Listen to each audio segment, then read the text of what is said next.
Hello, hope all is well. So today we're going to be looking at the OTTO Audio 1111 amp sim. So quick disclaimer, Reid from OTTO Audio got in touch to see if I was interested in checking out the 1111. Being a fan of the IRs that I have used in the past and I made a video on that I'll link up here as well, I thought it'd be really cool to check this one out as well. And he kindly also offered a discount code if you're interested in buying the plugin, which I'll link in the description below. You can, of course, trial the plugin for free for 14 days to see if it's something that you might be interested in using. So one of the coolest features about the 1111 is this part over here actually. So under this tab here we have three outputs, or input outputs shall we say. So we have mono input, mono output.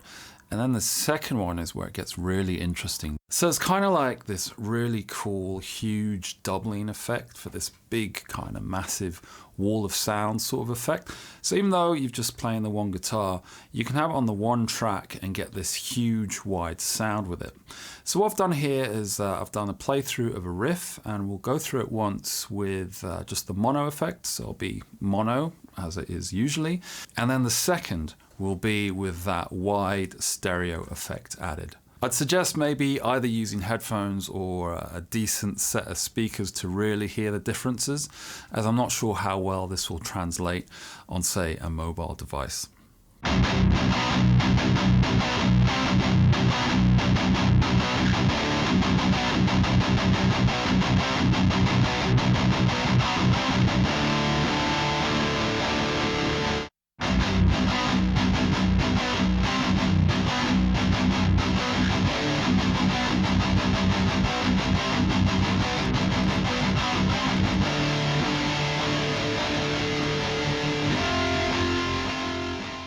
So I hope that gave some idea of what's going on there.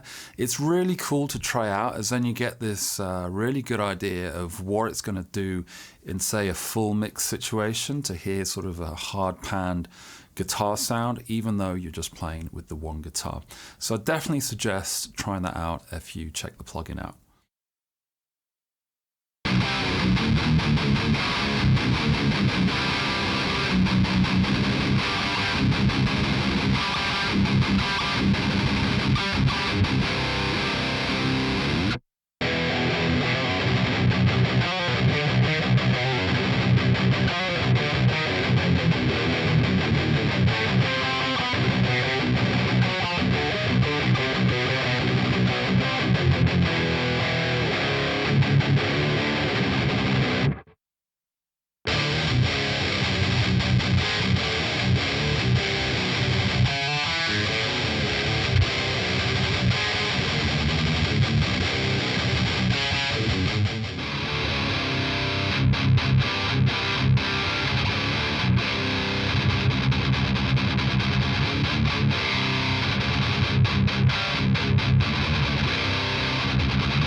Now this plugin has been out for a little while, and as there are some really amazing demos of this plugin already with guitars, which I will link also in the description below, I thought I'd do a different take on this using synths.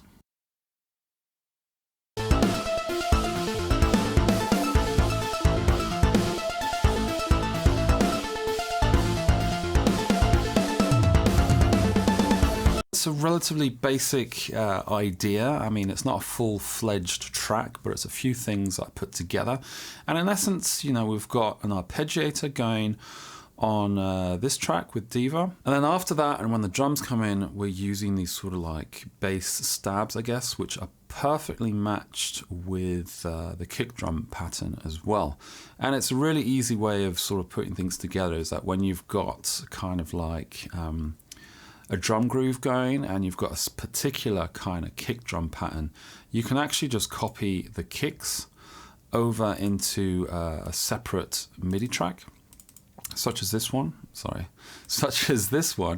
and then you place it depending on the kind of note and thing you're going for, and then you got this perfectly aligned like bass and kick kind of push, and then we can mess around with the sound thereafter.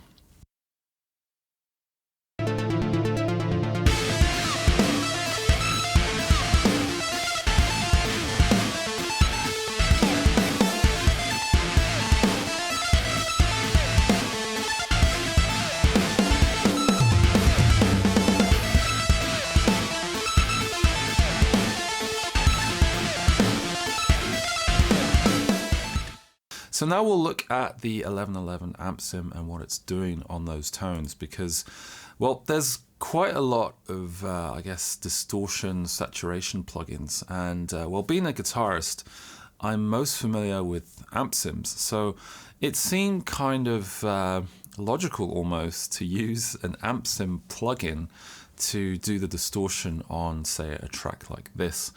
And the only thing that to note is that on the arpeggiator, for example, I've bypassed the IRs completely. And then on the second track, I've got the IRs going. Now the thing here is that when you're using something like 1111 on a synth line, you know, a synth is like a full range kind of sound, if that makes sense. So as soon as you put that through a cabinet, you're sort of like EQing it as well, and it will sound, well, like a synth going through you know, an amp in a cab, which is cool if you want to do that. But I'd suggest experimenting with that as well and taking off the cabinet, or the IR in this case, and then you can use normal kind of EQ to sort of shape that tone somewhat. So on the arpeggiator, for example, I'm just using an EQ to take off some high end and dip some of those kind of high mids.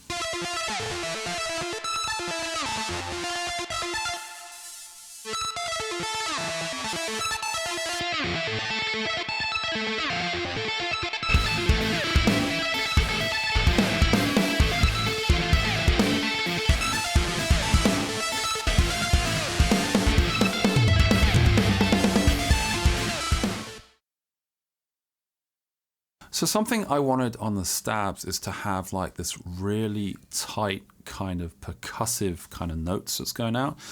And a lot of this comes down to how the synth is set up, but it's mainly due to how the note attack, decay, sustain and release works.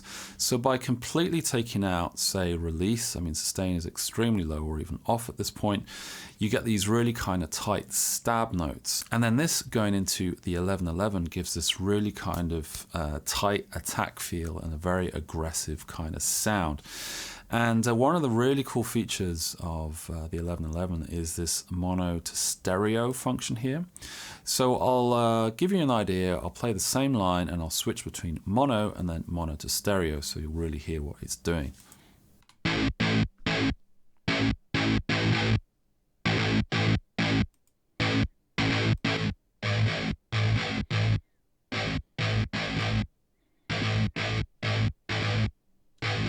So instead of having two kind of tracks that I have to duplicate and pan them differently, I can just use one instance of 1111 and one instance, in this case, of DIVA on the one track, and have that so that gives this wide stereo sound and this real big aggressive push.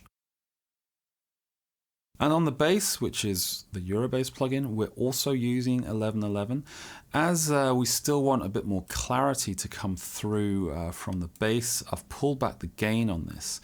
And this is where we can look at one of the other features of 1111 in that we've got different impedance curves here. So going from impedance curve 1 to 9, we get a less or a more mid-forward sounding tone.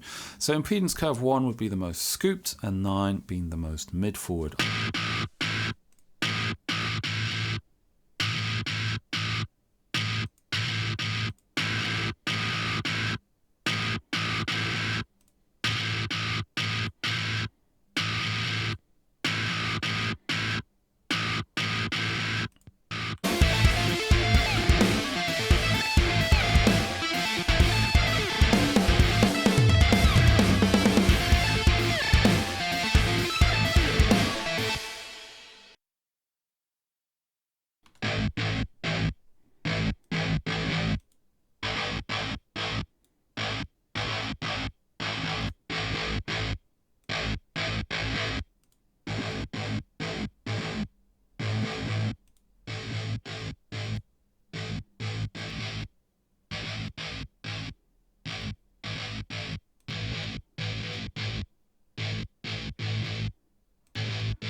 Now, the thing about this amp sim as well is that obviously we have a lot of different presets that we can take. We have a bunch of different, I guess, amp voicings that we can choose as well that have a real effect on the sort of tone.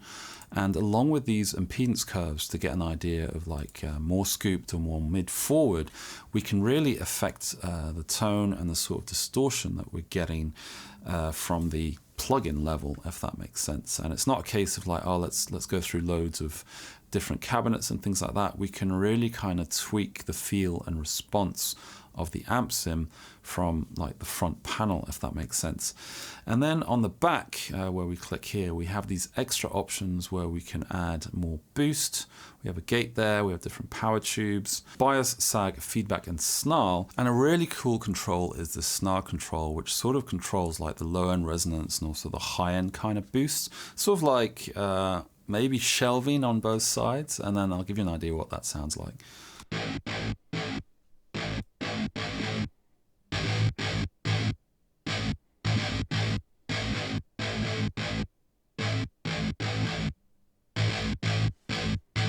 So it can really make a difference to certain tones that you're trying to put together. And we also have 22 different cabinets that we can choose from.